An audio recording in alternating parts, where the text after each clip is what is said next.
Šventą Velykų rytą sveikinusi su jumis Skjotmen A lyga.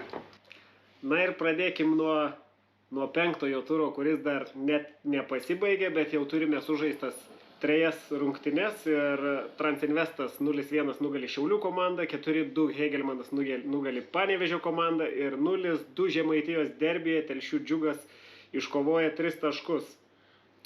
Daug neaptarinėsime šių rungtynių, nes visgi Velykos, nieko neskriauskime, nieko daug nekalbėkime, bet sužaiskime velykinį žaidimą. Tai yra keliamės į šeštojo turo tvarkaraštį ir pirmosios rungtynės yra Džiugas Hegelman. Tai pakalbėkime trumpai apie Hegelman. Džiugas čia.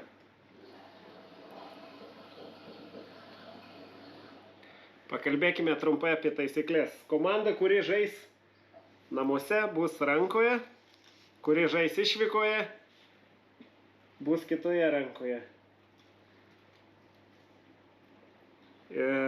Mušim 2 kartus. Smailą galą su smailiu ir buką su buku.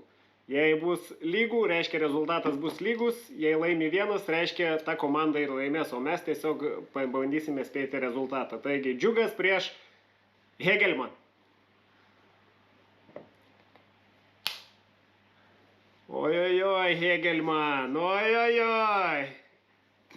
Ir bukas galas. Ojojoj, Hegelman, minkštas. Telšių Džiugas, tai rašom Telšių Džiugui, 1-0, Telšių Džiugas. Sekanti dvikova vyksta tarp Dainavos ir Bangos. Susirandam Dainavą ir Bangą. Dainava. Gargždų Banga. Dainava žaidžia namuose, tai Dainava rankoje, Banga smailė su smailu. Banga, bukas su buku.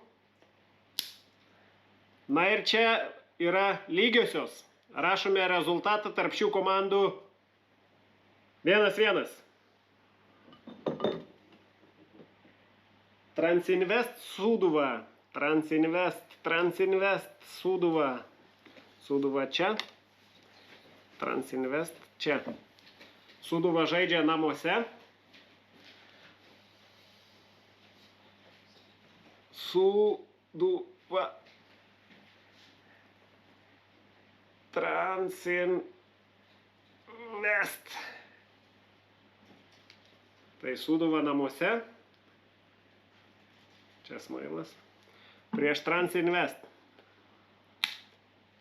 Deja, Sūduva pirmąjį pralaimi ir buki galai. Deja, kiaušiniai mums sako, kad Sūduva pralaimė šias rungtynes ir rašome 2-1 Transinvest naudai. Sekantis turas. Žalgiris Šiauliai. Vilniaus Žalgiris Šiauliai. Vilniaus Žalgiris prieš Šiaulių komandą. Šiauliai. Juodai geltoni ir Žalgiris žaliai balti. Žalgiris žaidžia namuose, tai pradedam su Žalgiriu. Ojojoj, Vilniaus Žalgiris. Buki galai. Ojojoj, Šiauliai nugalė Vilniaus Žalgirį, tai rašome 1-0 Vilniaus Žalgiriui. Šiauliai išsineš 3 taškus iš šio turo pagal kiaušinius. Kauno Žalgiris, Panevėžys. Paskutinė dvikova. Kauno Žalgiris prieš Panevėžį, prieš praėjusių metų čempioną. kuriam nekaip sekasi šį sezoną. Panevėžys. Žalgiris namuose. Panevėžys. Ko gero, jam šis sezonas nekoks ir kiaušiniai tai nujaučia. Buki galai. Na taip, Panevėžys ko gero pralaimės ir savo 6-asias rungtynes, nors jau ir įmušė įvartį. Ir Kauno Žalgiris laimi prieš Panevėžį. Tai čia rašome rezultatą 2-1 Kauno Žalgirio naudai.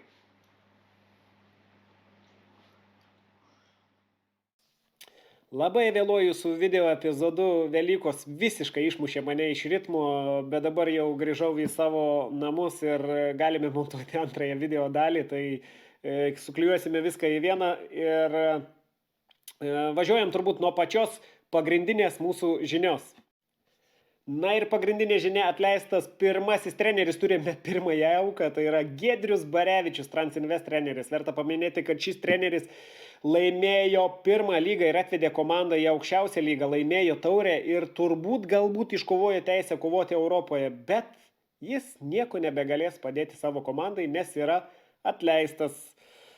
Ar geras sprendimas iš vadovybės atleisti Giedrių Barevičių? Na, labai sunku pasakyti, kad treneris tokius nuopelnus padarė komandai, bet taip, privaloma, būtina turėti, jei žaisime Europoje, kad treneris turėtų visas atitinkamas licencijas ir taip toliau, bet čia, manau, vyko didelė ir grubi klaida iš klubo pozicijos, nes tai turėjo būti padaryta jau sezono pradžioje, kam žais tos 4 turus ir po to sakyti, kad treneris neturi licenzijos. Tai kodėl žaidė tos 4 turus, jei treneris neturi licenzijos? Tiesiog nelogiška. Tai ačiū Giedriui Barevičiui, tikrai padarė nuostabų darbą ir atkeliauja naujas treneris Vencevičius. Žiūrėsim, kaip seksis jam, žiūrėsim, kaip keisis Transinvest veidas, o šioj skaidrėj matome, kas sekantis. Taigi, mano manimų kaista kėdės, tikrai kaista.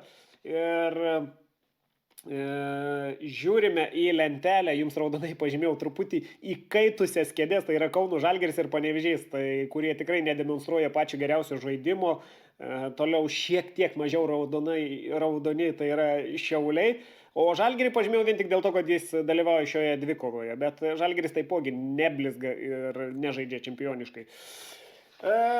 Kalbant apie Panevėžį.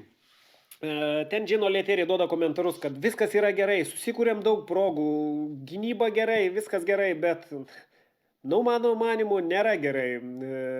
Aišku, yra daug atsakymų, kad tavo puolėjas Kačerava nesugeba įmušti įvarčio, bet pažvelgus į visus 5 turus, atidžiai peržvelgus, ką sukūrė per 5 turus Panevėžys. 8 smūgius, 7 smūgius, vieną gerą momentą prieš Dainavą, vieną gerą momentą prieš Džiugą, bet kai tu žaidi su Hegelman ir Hegelman 4-2 tave, švelniai tariant, tikrai sudrasko tiek gynyba, tiek puolime. Ten paskirtas 11 metrų baudinys, ten tikrai pačio Hegelman klaida, labai prasti sprendimai ten buvo iš kairių krašto gynėjo, bet mano manimu Panevėžyje aš nematau jokių tendencijų pasikartojančių dalykų, taip kaip matėme Hegelman komandui. Griežti akcentai, kur eis kamuolys, per kur žais, Leo Ribeiro tarp linijų išsiema kamuolį, ten Klimavičius, gynėjai neturi šansų kažką sutrukdyti, tai Hegelman turi puikius gerus akcentus ir matome, tai kartojais pastoviai dešinį kraštą, ten Upstas tiesiog greuna, atakuoja vienas po kito momentai. Matome, kaip Hegelman struktūrizuotai viską daro. Pažiūrė į Panevėžio žaidimą, ir bandai prisiminti iš visų 5 rungtynių, ar tu matai kažkokią tendenciją, kur buvo dėtas akcentas, kaip žais per vidurį, kur bus akcentas, kur darys, kur overloadin zonas, ar dvigubins kraštuose, išnaudos kokybę. Nieko tokio panašaus nematau ir labai sunku kažką išvelgti. Ir man čia tiesiog klausimas. Tenka prisipažinti praėjusią sezoną A lygą, mačiau tik kelias rungtynės ir man labai sunku vertinti, kas buvo praėjusią sezoną ir kaip atrodė tas Panevėžys, bet šį sezoną man, nežinau, aš galbūt tikrai didesnį dalį užkraučiau treneriui nei žaidėjam, bet vienam forume taip pat skaičiau, kad atrodo, kad Panevėžio žaidėjai nelabai ir nori žaisti. Tai nežinau, matysime toliau, kas vyks ir kiek stipri Džino Letėri kėdė. Kauno Žalgiris, Glenas Štalis, jau nuo pirmųjų dienų skalpuoju taip pat šį trenerį ir sakau, kad nieko gero nematau, taip pat kaip ir Panevėžio žaidime, jokių tendencijų ir taip toliau, nors kovoje prieš Vilniaus Žalgirį tikrai matėme vieną gerą momentą, kur Gratas Virgidas praleido kamuolį, kerta į aikštelę, nori smūgiuoti, ten susipina kojos, buvo 11 metrų, nebuvo, nediskutuosime, bet vieną momentą matėme ir tik vieną momentą, o atrodo norėtųsi matyti ne vieną po kitų, bent pirmam kėliniai 3-4 epizodus, pasikartojančius dalykus, kaip čia momente. Atėjo kamuolys į tinkamą zoną, praleido, sulošė senelę, kirto. Na, tu priverti komandą gintis, tu priverti ją spaustis. O dabar, na, per visas rungtynės vienas gražus momentas, na, sunku kažką toliau. Tai aukšti kamuoliai į aikštelę, early crossai, na, tai tiesiog dvikovinis futbolas. O ką tu norėtum matyti iš Kauno Žalgirio, iš Panevėžio, iš Vilniaus Žalgirio, Šiaulių, tai, na, žinot, kombinacinį, dominuojantį gražų futbolą, tai kol kas to nematome, tai žiūrėsime taip pat, kiek stipri Gleno Stalio kėdė, nes manau, reikės tikrai įrašyti sekančiam epizode, nesekančiam, vėliau matysime, kokie bus Kauno Žalgirio sprendimai po šios dvikovos. Nes čia turėtų spręstis Kauno Žalgiris ir Panevėžys. Kažkas turės pralaimėti, o galbūt lygiosios. Tai matysim, kokie bus klubų sprendimai. Bet man tas Kalnietis, noriu priminti, labai aiškiai pasakė, labai kruopščiai, ilgai, daug įdėjų pastangų rinkdamiesi treneriai. Ir kol kas matome, kad, na, nežinau. Manęs Glenas Stalis visiškai neįtikina. Tai nežinau, gal treneris yra geras, bet nedominuojančio futbolo treneris, sakykime, galbūt treneris turėtų treniruoti tokią komandą kaip Banga, Dainava ar panašiai. Tai, na, užteks galbūt apie šią dvikovą. Toliau Šiauliai Mindaugas Čepas. Teko girdėti, kad ši komanda žaidžia vos ne su antru savo 11-uku, tai galbūt Mindaugui Čepui tiesiog reikia laukti iš po traumus grįžtančių žaidėjų. Šiaip gynyba nėra labai prasta, atakoje labai stringa Šiauliai. Taip pat, na, stinga idėjos, minties, kažkokio tai susižaidimo ir sunkiai vyksta su kūryba, labai daug aukštų perdavimų per vidurį, sunkiai žaidžiasi, krašte ten bandoma susikurti, sakykime, kokybės, kur jaunas žaidėjas Micevičius puikiai, man tikrai geras žaidėjas, labai patinka, bet jam nesukuriama persvara. Žaidėjas gauna krašte kamuolį, bet prieš jį jau stovi 2 ir 3 žaidėjai, na ir, na, tu ten persvarų nesusikuri. Ta prasme, nesukuri žaidimų taip, kad jis galėtų žaisti 1-1. Toliau per vidurį taip pat nelabai vyksta kūryba ir dažniausias sprendimas tai Vaitkūno ilgas kamuolys iš savo pusės link aikštelės. Ten dvikovos ir, na, toks Šiaulių žaidimas. Tai tiesa, ten pirmam kėlinyje turėjo porą momentų atšokusius kamuolius smūgiavo, bet tiek ir tebuvo praėjusiose rungtynėse. Tai palinkėkime Šiauliams, kad greičiau grįžtų žaidėjai iš po traumų.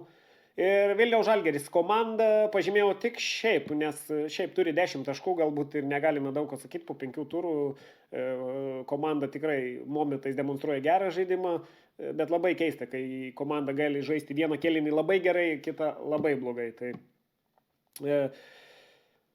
Tai tiek iš tos lentelės ir iš kaistančių kėdžių matysime jau po 6 turo, nes tikrai bus labai įdomu, kaip šios komandos sužais. O mes galbūt greitai apžvelkime 6 turo sekančias rungtynes, tai yra Džiugas Hegelman, lyderiai. Taigi čia bus labai įdomi dvikova. Džiugas dar ne vieno įvarčių nepraleidusi komanda, Hegelman daugiausiai įvarčių mušanti komanda. Tai matysime, ar Džiugas sugebės uždaryti Hegelman atakavimo potencialą. Ir žiūrėsime, ar Hegelman pavyks perlaužti Džiugo gynybą. Tai bus labai įdomi dvikova, Telšiuose, manau, tikrai prisirinks labai daug fanų, bus labai įdomu stebėti, nors ir stebėsiu per televizorių, bet Džiugo fanai tikrai girdisi visur.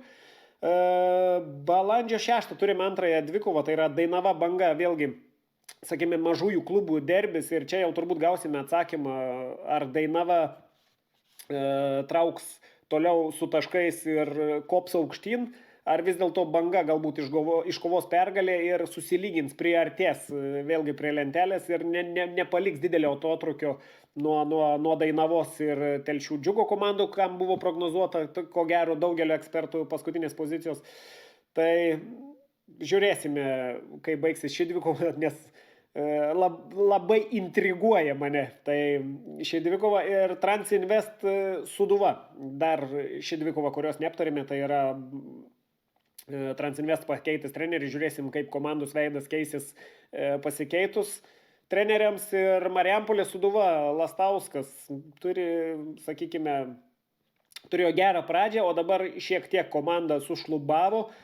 Na ir žiūrėsime, nes čia irgi 50-50 ir sunku pasakyti, kas laimi. Aplamai A lyga dabar yra kažkas neįtikėtino, nes negali atspėti tikrai, kas laimės šias rungtynės. Na, antiek įdomi ta lyga ir labai džiaugiuosi, kad šį turą man pačiam nereikėjo visiškai spręsti, kai baigsis rungtynės apart galutinių skaičių įmuštų įvarčių, bet kiaušiniai, velykinių kiaušiniai nusprendė rungtynių baigtis.